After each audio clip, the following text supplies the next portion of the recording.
World War II, the Japanese set up their very own prisoner of war concentration camps, in which 1 in 3 people died of starvation, disease, punishment, or even exhaustion from all the hard, cheap labour. The Japanese denied the terms of the Third Generic Conventions, which was granted so that all prisoner of war members would have protection whilst held prisoner of war. These camps spread all across Japan, holding 140,000 prisoners, and one of which was my great-grandfather.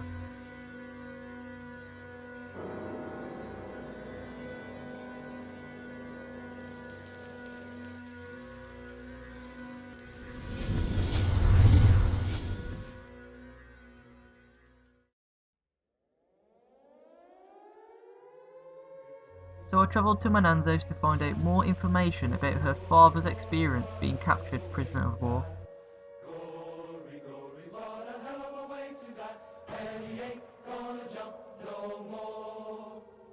Is everybody happy? Cries the shaker looking up. Our hero meekly answered yes, and then they stood him up. He leaped right out into the blast, his static line unhooked, and he ain't gonna jump no more.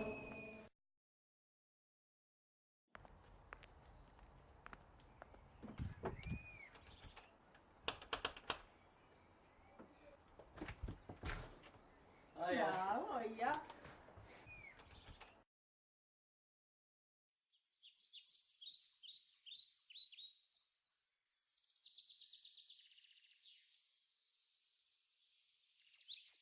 The prisoner of war, when they'd gone to be released, Lord and Lady Mountbatten went in to release them, went to Burma to release them.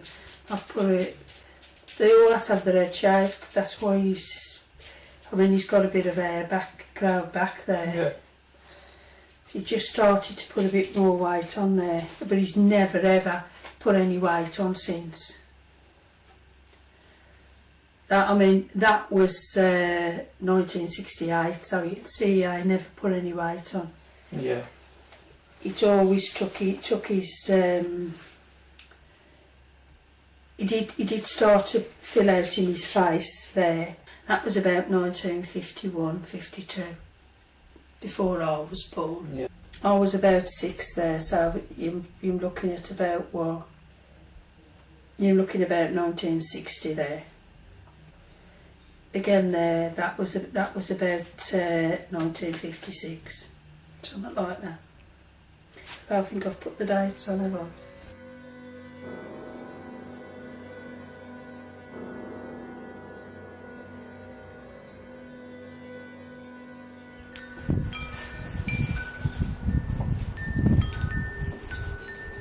Well, I think I was captured not long after they went over there. They must have gone over about 42, something like that. And from what it could have been as soon as I went over there, he was prisoner of war for 5 years. So, and the war ended. Well, they was freed.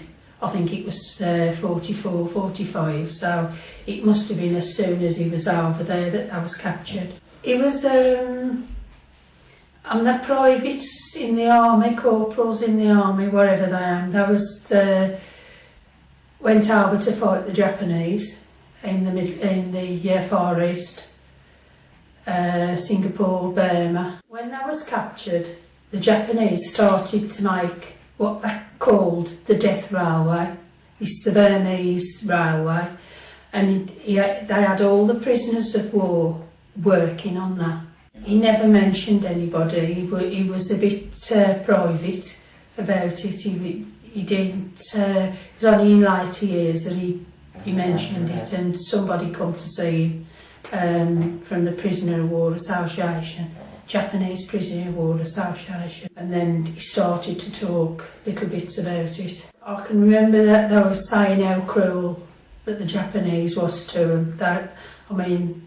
They used to beat them every day, starve them. When he was working on I do know he did say when he was working on the Death Railway, this Burmese railway, that if the person next to him, through exhaustion and lack of food, if they collapsed, they couldn't help them because otherwise they'd get a bayonet in them off the Japanese. My dad used to say that they strung them up and used them as bayonet practice. I know my dad had a hole in his leg, at the top of his leg, inside in a thigh, where he'd had a bayonet through it. When he come out the army, when he was first married, his mind was a bit all over. He did take a load of pills when they first got married because he still hadn't got over it. He couldn't cope with the stress of what he went through. I mean, it took time for him to get back to normal. I mean, he couldn't eat. His stomach, that had that poor a diet, that lived on mouldy rice, and that was few and far between. So his stomach, when it come to cope with food, he'd have bouts of diarrhoea and bad stomach, and that followed him till the day he died. He never put weight on. Pictures of him, it was like looking at a different man, the pictures. And from what my mum says, he was like a skeleton when he come back. Little more than a skeleton. I think he was only about barely 8 stone when he died. For years and years, they tried to get compensation for the treatment they suffered out there.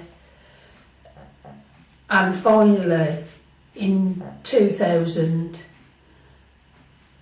the Japanese government apologised, and I know my dad received £10,000. But I mean, £10,000 wouldn't give him back what they lost, because he had the money and he gave it to his family. Because by that time he was 80,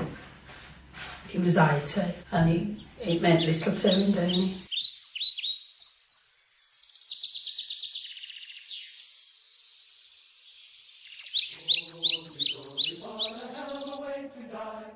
Gory, gory, what a hell of a way to die.